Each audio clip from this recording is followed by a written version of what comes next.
Ujú.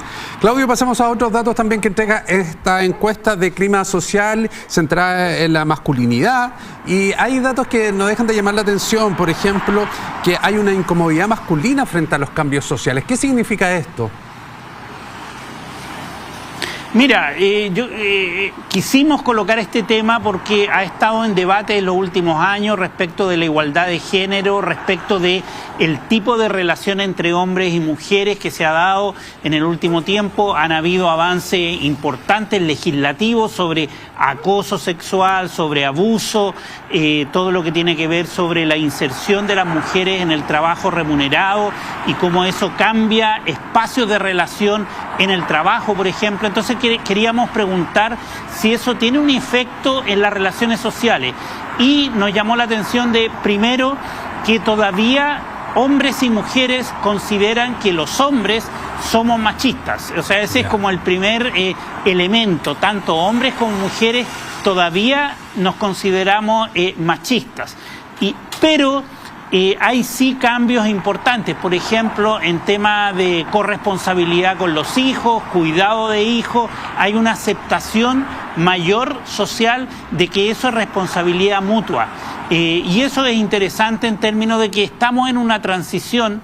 Ahora bien, hay cambios, eso sí, o hay tensiones en estas relaciones. Por ejemplo, hay un porcentaje importante, cerca del 40% de hombres, que considera que los cambios jurídicos, legales, son incómodos para un hombre. Y esto yo creo que es como bien decidor respecto de que hay una transformación social, pero el cómo yo me relaciono no es tan fácil. Sí, leyendo aquí también los resultados de la encuesta, un 68% establece que hoy día para un hombre es difícil comportarse o tener ciertas actitudes con una mujer a temor de ser mal interpretado. Lo dice un 68%. También un 54% considera que es difícil ser hombre hoy. Todo esto en el contexto de cambio, todo esto en las nuevas normativas que hoy día nos rigen y rigen la relación hombre-mujer. Totalmente, y ahí hay un tema que efectivamente, por una parte, la gente y particularmente los hombres sienten que no es, hay que interpretar el cómo relacionarse porque hay nuevos códigos sociales. Por ejemplo, preguntamos sobre consentimiento para tener relaciones sexuales, y ahí también hay un porcentaje que dice, bueno, si una persona no me dice no explícitamente, eso quiere decir un sí. Hay un porcentaje importante que piensa eso, y eso nos lleva a conversar sobre, bueno, cómo se generan los consentimientos hoy día para tener relaciones íntimas, por ejemplo. Y en el caso de la expresión de emociones de los hombres también, dentro de la medición que ustedes hacen, ¿cuáles son los resultados de que se da? ¿Ha habido algún cambio con respecto a esta posibilidad de que se muestren sensibles, que puedan expresar emociones? Totalmente, ahí hay, eso es muy interesante. Por ejemplo, mayoritariamente, más del 80% piensa que los hombres sí pueden y deben expresar sus emociones. Eso es un elemento que ha cambiado, esta idea del macho alfa fuerte que no expresa emociones. Yo creo que ya no está tan aceptado en la sociedad, aunque hay un porcentaje de un 20% aproximadamente que tiene ese ideal de un hombre proveedor, que es cuidador, que no expresa emociones, que es fuerte. Esa idea de virilidad, todavía hay un porcentaje de personas que lo apoya, pero la mayoría está por lo que tú planteas en términos de que los hombres tienen que expresar sus emociones. Ahora, Claudio, todos estos resultados, ¿en qué trascienden finalmente dentro de las relaciones, o este material ustedes lo aportan para qué? Bueno, primero para evaluar efectivamente si cambios jurídicos, normativos, por ejemplo, tienen un impacto en las percepciones sociales. Por ejemplo, hoy día en las empresas, en el Estado, en las universidades se establecen políticas de género. Preguntamos si usted está de acuerdo con eso.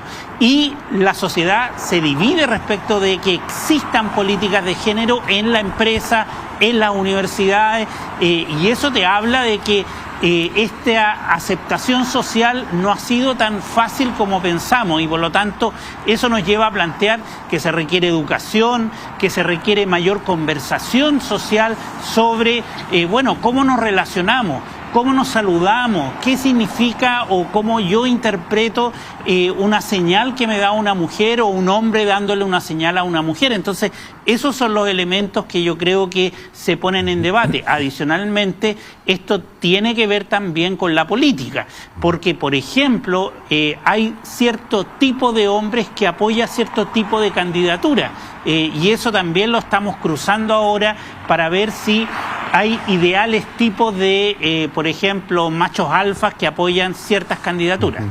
De acuerdo a determinadas características. Ahora, Claudio, yo no sé si se puede relacionar o no. Uno lo percibe en la simple relación y en la simple opinión de mucha gente que dice y que pensó que después del estallido social iba a haber un cambio rotundo, una modificación en muchas conductas, en muchas formas de relacionarse, pero hoy día, ya a 4 años, 5 años, esto parece haber ese, no sé si entusiasmo es la palabra como tal, pero al menos esa proyección es menor a la que se pensó. Sí, ese es un súper buen punto. Mira, yo creo que lo que refleja la encuesta es que la gente y las personas en general aceptan que hay una nueva forma de relacionarse. La mayoría está en la idea de que una sociedad debe aceptar la igualdad entre hombre y género, pero sin embargo hay ámbitos en donde no hay tanto consenso. Te pongo un ejemplo: el lenguaje inclusivo. Esto de hablar de todes, de compañeres, de amigues, de cuerpa, eso mayoritariamente no es aceptado. Pero sí es aceptado un poco más la idea de todas y todas, todas y todos. Ese tipo de lenguaje que es inclusivo, efectivamente, hay un 40 y tanto % que lo acepta. Entonces, yo creo que lo que habla esta encuesta es que hay un cambio, pero que no hay que extremar cierto tipo de transformaciones en estos ámbitos. Muy bien, Claudio, muy interesante todo lo que nos cuenta, el análisis que se hace con respecto además de estas conductas asociadas a lo político, el momento que estamos viviendo, así que te agradecemos todo este análisis y este estudio que realizan ahí en el Instituto de Investigación en Ciencias Sociales ICSO de la Universidad Diego Portales. Muchísimas gracias, que estén muy bien.